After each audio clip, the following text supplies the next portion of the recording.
Guys, today I'm going to review the Panzer 38T Ausf G with interior. This was the initial tooling of the 38T from 2007. Any of the excellent Martyr 3s will also share a lot of sprues with this kit. Let's have a look at it. So 6 marking options. I'm partial to these two right here. The PE fret is actually considerable for a tank this small. See what we got. Yeah, this was the tooling, the initial tooling for this turret. This hatch looks really good. I already peeked at that, by the way.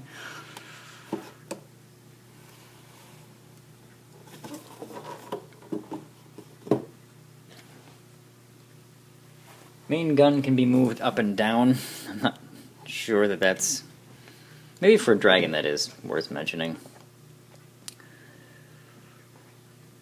This looks to be like it would be sort of fiddly for me. Not sure that I would even do this since the interior won't be very visible. Looking at the instructions on the sprue map, there's almost no blue.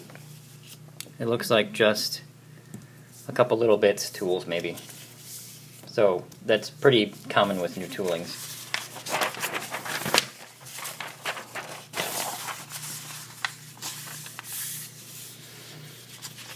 So, pretty simple suspension. The wheels are one piece. Bogies have a couple of pieces each, but not too bad, and there's only 2 per side. The sprockets and idler look pretty simple. This back plate looks a little busy. And it has one of these super irritating smoke launchers. I'm really not fond of those. That could be because I'm terrible, but that's interesting. It's telling me what degree to put my exhaust pipe pointing at. But this appears to be the only bit that's even remotely fiddly in step 1.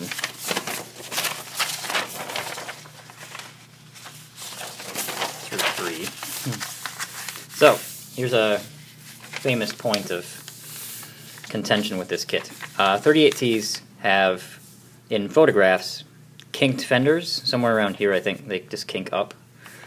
And this kit has them as straight, and there's all kinds of debate on the internet as to whether or not they should be that way, and I've even read that some people think that they were just, over time, would get bent, that it wasn't like a factory thing.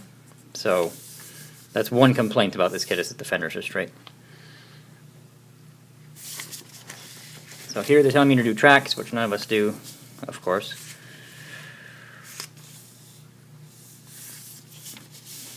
That's interesting.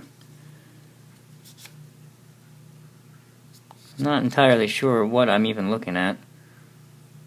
Whatever this is, it's telling me to combine that many PE pieces into this thing, which looks to be an interior piece, and I'm not really used to doing interiors. So here you've got transmission and the engine and all these things that frankly are annoying to me because I don't like to paint things and then keep building and paint more things. I like to just go straight.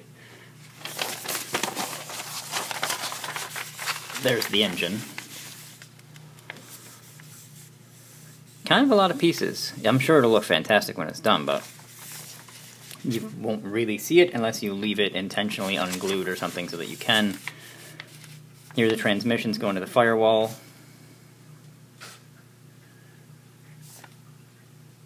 Pick opener closed. It's interesting because it's very, very detailed, but it's not a lot when it's done. It's so small and compartmentalized that it doesn't look that intimidating. This looks like ammo, I would think.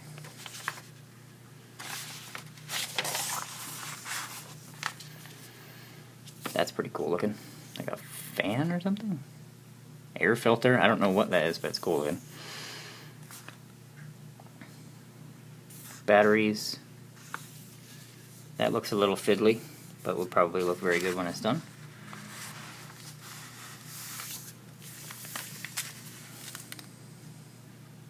There's some PE parts that can go on here. Looks like a vent in the rear. So finally the bow plate, your typical 38T toolbox with holes in it. This looks more complex than I assumed. Here's the PE frame for the radio.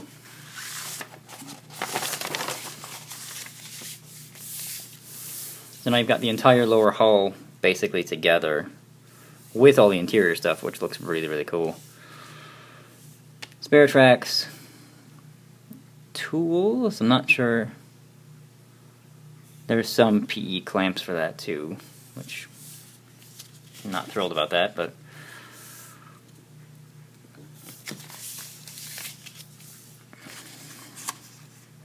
alright, so just putting tools in the fenders.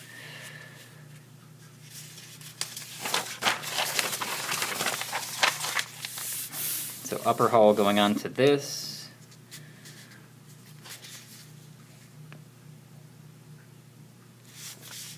There's a cupola, which is interesting looking with these little offshoots from it, which are separate pieces. There's the gun, which appears to be relatively full. I don't know how much interior turret detail there is.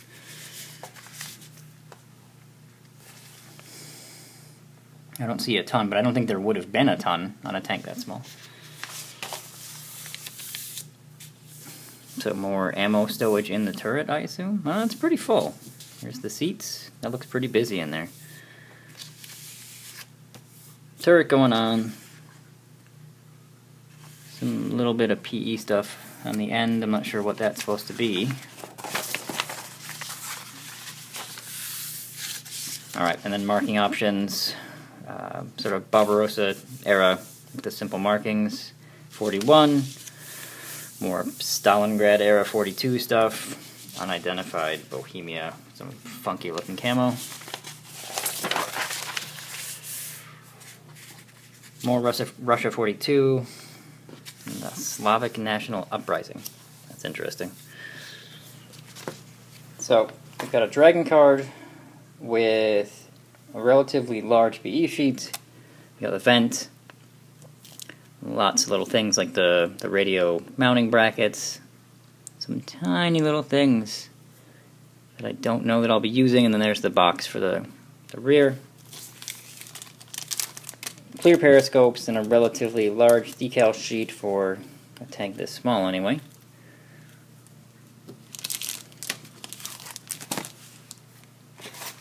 So the magic tracks, which are magic tracks, which I'm glad about, pretty small. You know, compared to my fingers, and I'm not a huge guy, they're like that. In comparison, that's a Panzer I model cast-in track, and there's the 38T magic track, so they're about the same width. They're a little bit more bulky, so they in theory should be easier to glue. They're not much larger. But they're not handed, but that's a little intimidating. First plastic thing I'll look at is the hull tub. So this is a 38T hull tub, which has very cool rivet detail, even though that would be very dangerous for a tank crew.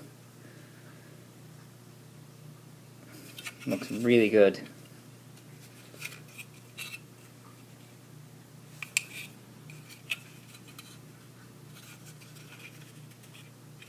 So, for size reference,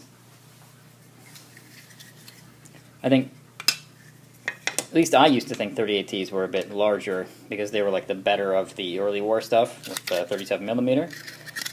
This is a Panzer 1B hull tub. So it has the fenders on there already, but so it looks a little bulkier, but if you look at the width, only a tiny bit smaller. So 38T, Panzer 1B, that's a Panzer II. So they're all pretty much almost the same size. The Panzer II goes a little bit farther back, but so the 38T is very, very small.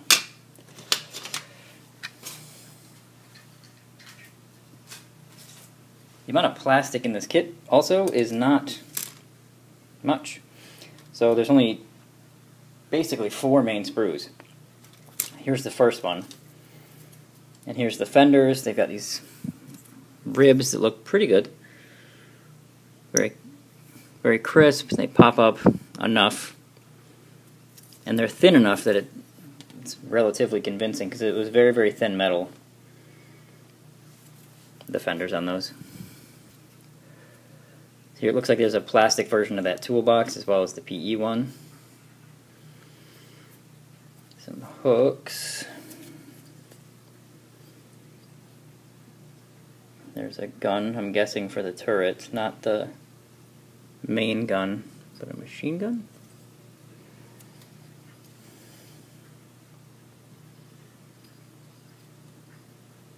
That looks like exhaust to me. Very small bits. These little guys right here. Right there.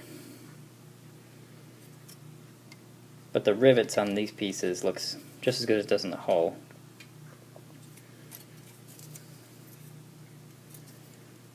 I think that looks really good. Apart from some main, hull plates, I can't identify a whole lot.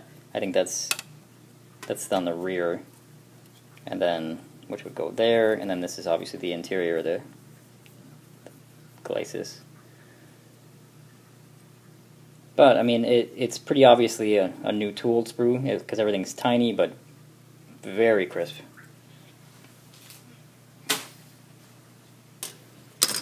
I'm sure that sprue looks a little bit worse now, however many years later it is, 7, 8 years later. On newer kits that would use it, I mean. And here's the suspension sprue. This will be in any Martyr 3s that I have the M, the H. Those hulls are extended, but their suspensions are the same. I know Hetzers have modified hulls as well, so I don't know how much. They haven't made a new tooled Hetzer since this kit came out. I've been waiting for them to do so. But so here's return rollers and the leaf springs, which look almost too fine, but good. Yeah, there's a ribbing there, but it's almost so fine I can't see it. Mind you, my eyes are terrible. Those look like... not even sure what those are. Probably part of the bogey. So all the suspension fits on one sprue. There's your large wheels, which are rather big. For comparison, there's a Tiger 1 wheel. So they're nearly the same size. There's going to be a couple of different sprockets, I'm guessing, for different variants. I can't tell you which ones have how many holes in them. I know that that's a way that you identify Hetzers and 38Ts, but I'm not a specialist in these things.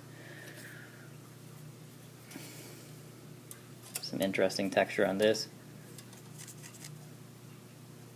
That looks to be a toolbox of some kind, and there's some eyelets.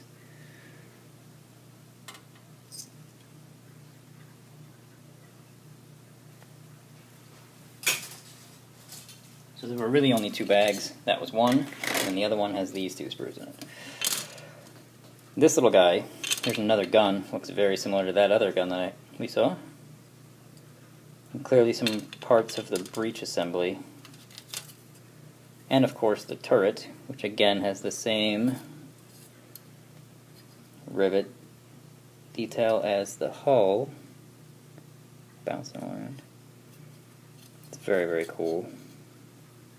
Some ejector pin marks up on the top of the turret, which you could fill, but you'll never see that roof, even if you have the hatches open. The upper hull deck, there's no notches in there, which I like, where you just set the turret down. I prefer that. It's probably the back side of the mantlet, I'm guessing. But just not a lot going on here, which is fine with me. Sometimes I like these smaller vehicles that are very detailed, but there's just not a ton to them. And then this is your interior sprue, which will also be in any Martyr 3 based vehicles, at least that I've seen Dragons done in a long time. Lots of things I'm not used to looking at. Transmissions and radios.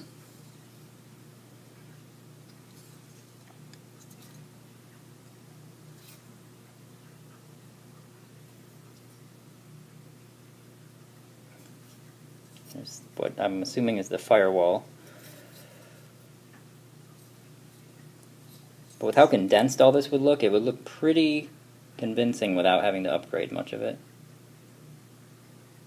Just because of how small a space it would be in.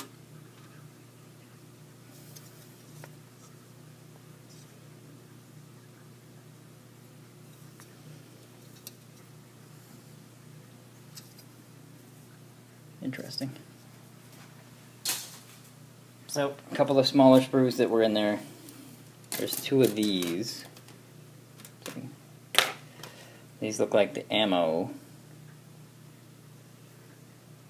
I can only assume. There's tons of them.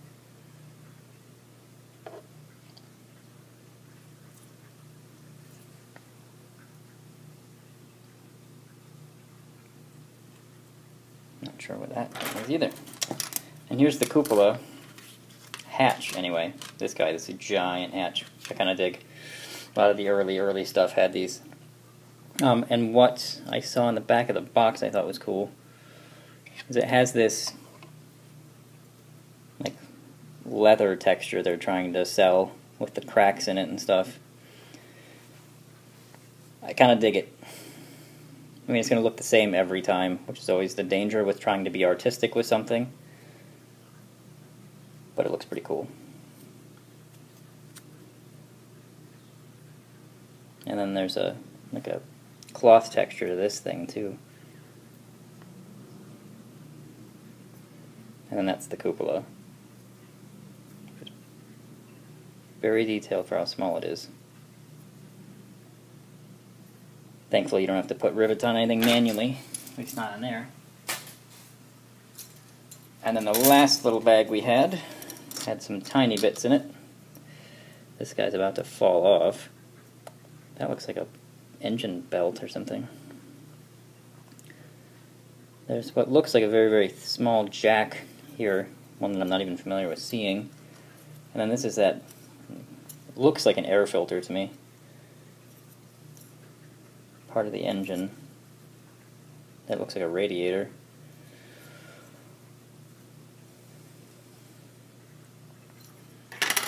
Then we had this guy in there, which is tools without clamps.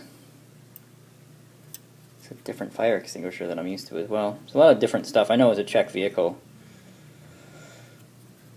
but just, it's interesting. You see the same things over and over again. And these are all just slightly different. And then here it looks like we've got clearly bolt cutters. There's a traditional fire extinguisher. I'm not even sure what these little guys are.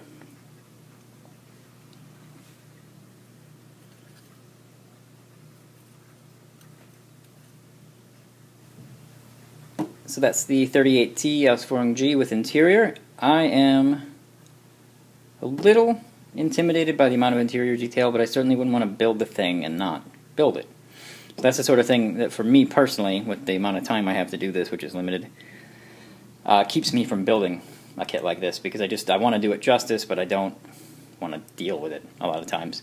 You can find it pretty cheap, and it's super detailed. It's the exact reason why I like Dragon in the first place, is that I feel like that's just about right for a tiny little replica of the thing. It doesn't look like a toy. It nailed it for me. So I really like kits like this. The smaller vehicles, new tools, very detailed. So, thanks guys.